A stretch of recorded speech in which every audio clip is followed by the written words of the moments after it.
Mise en place.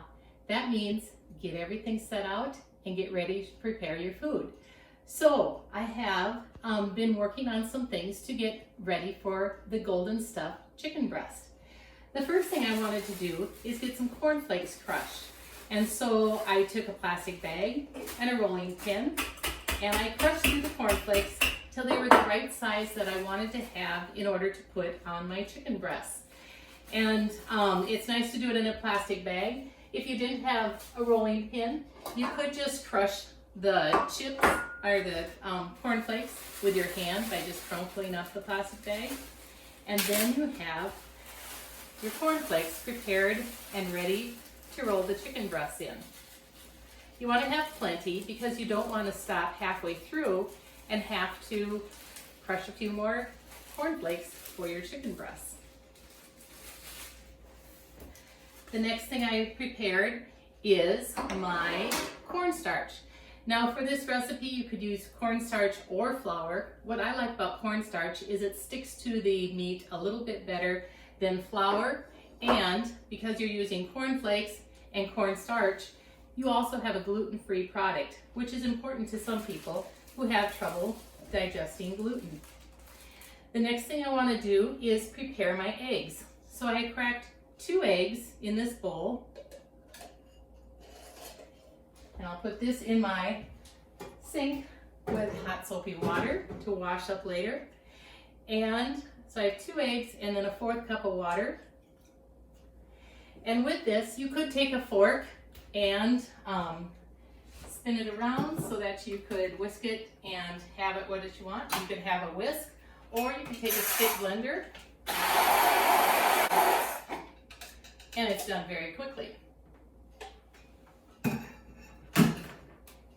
I like using a stick blender because it's quick. And there I have my egg and water mixture to roll the chicken breast in.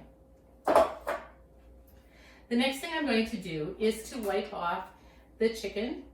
Now there's always a question, what should you do? Should you rinse the chicken or shouldn't you? The recommendation now is not rinsing the chicken. Now the reason that it says do not rinse the chicken is not because maybe you'd want to rinse it.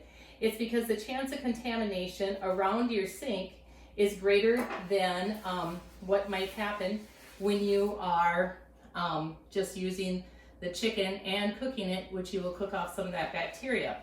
But if you rinse it off and it spatters around your sink, then you're going to have some issues. Now, if you don't have a stable cutting board for this, what you might want to do is take a wet towel and you can put it underneath your cutting board, and that will help stabilize your cutting board. This particular cutting board has a rubberized edge, so it should sit pretty still for me as I'm working with my chicken. Now I open the package. I want to wash my hands before I handle the chicken, so I'm just going to wash them quick.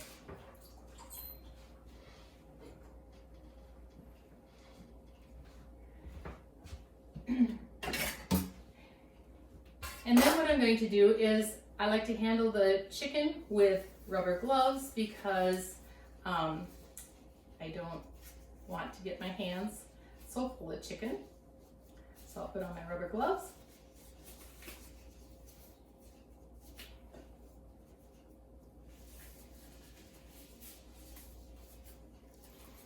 Take out the chicken breasts that I have.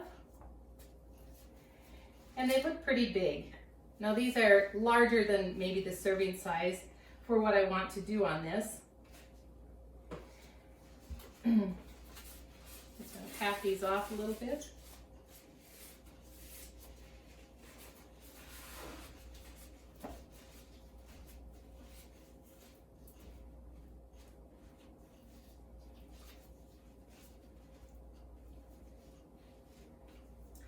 And so I'm going to cut them down a little bit for this particular recipe that I'm going to do.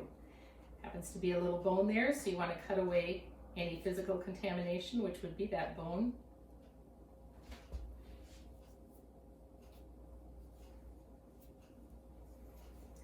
And then I'm going to try to decide how do I want to cut these down. Now I have a very thick part here and a thin part here, and so for the recipe I'm actually going to take this and cut it kind of like this, and you'll see why. And then I have that thicker one to pound down. I'll do the same to this one, cut off a little bit of that fat.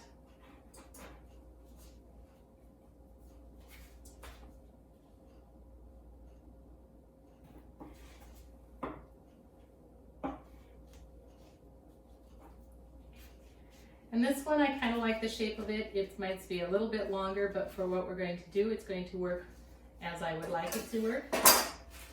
The next thing I'm going to do is put one in the plastic bag at a time. And I'm going to pound it flat. I don't want to pulverize it with the spiky end. That would be for a chuck steak that you want to tenderize and make into chicken fried steak or Salisbury steak or something. I just want it to be a little bit flattened.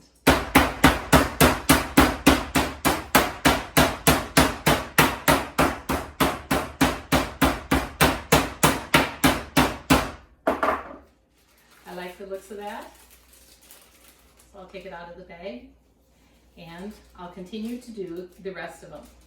Now, if you don't have a meat tenderizer, then you could use the back of a wooden spoon.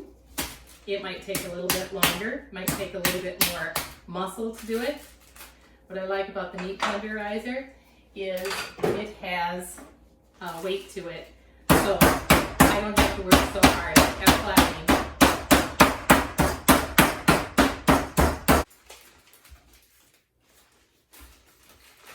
So as I finish up the last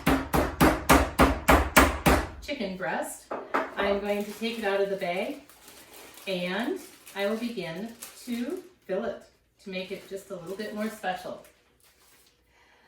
I'm going to take just a little bit of bacon.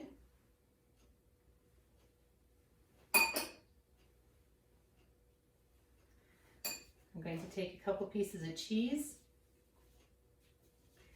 And then I'm going to roll the chicken breast up. This is why you wanted it flattened.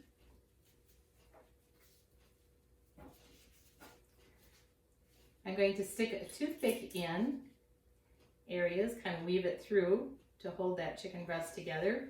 I want to tuck in this end so my cheese doesn't all melt out of the chicken breast, because that makes it delicious.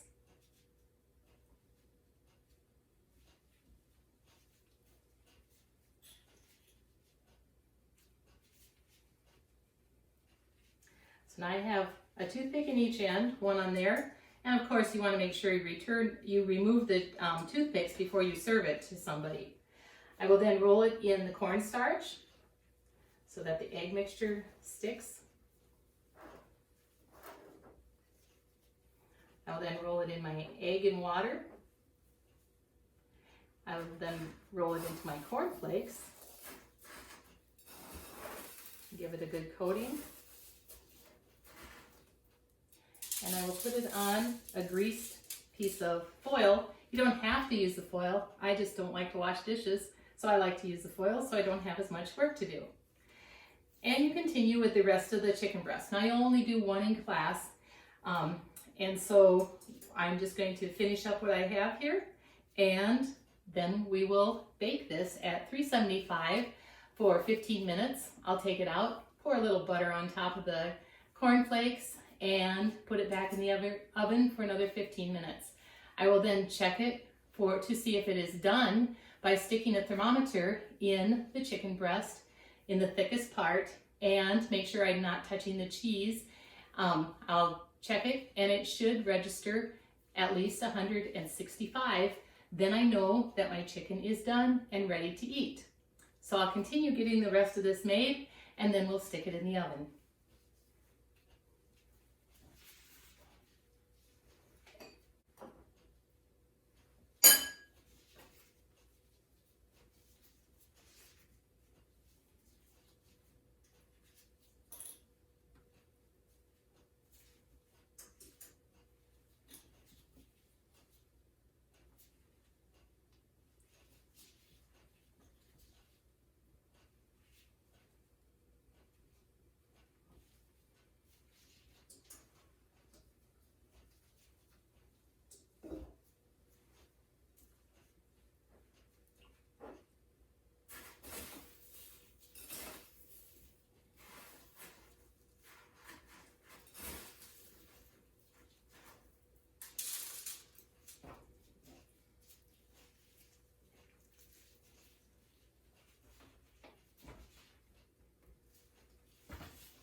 Now we will wait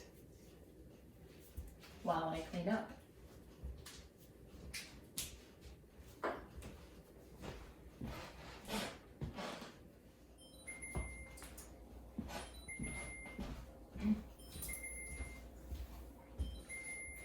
So I've cleaned off my work area. The timer's going off. Let's check to see how the chicken is cutting.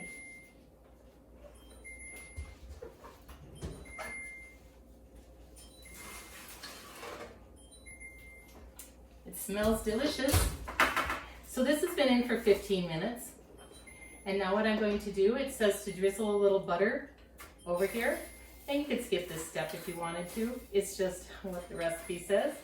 And so I'm going to do it. As my husband always says, little butter makes everything a little bit better. We do live next to a dairy too.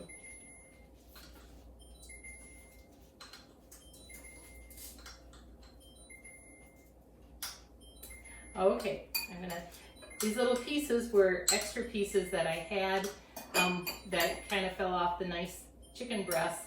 And so rather than wasting them, I also wrapped them in the cornflakes. I'm also going to put a little bit of salt on. And also a little bit of red and black pepper. You might not like something that spicy, but it is something that we like. The recipe just calls for a little bit of pepper.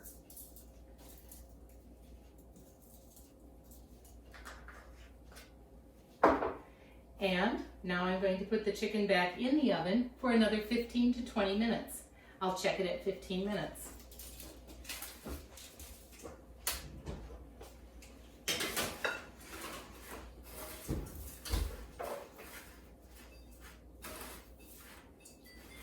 And there you have it. The timer is ringing for the second 15 minutes, so let's check it.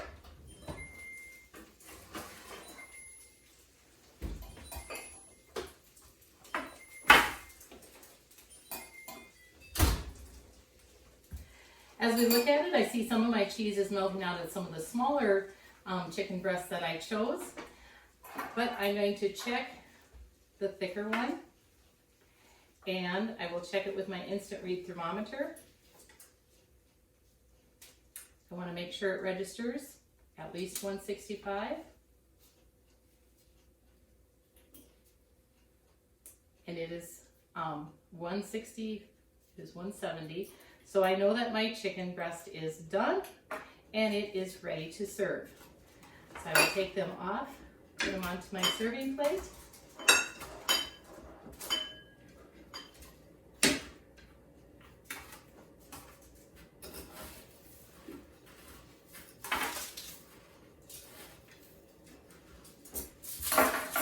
And there you have it, golden stuffed chicken breasts.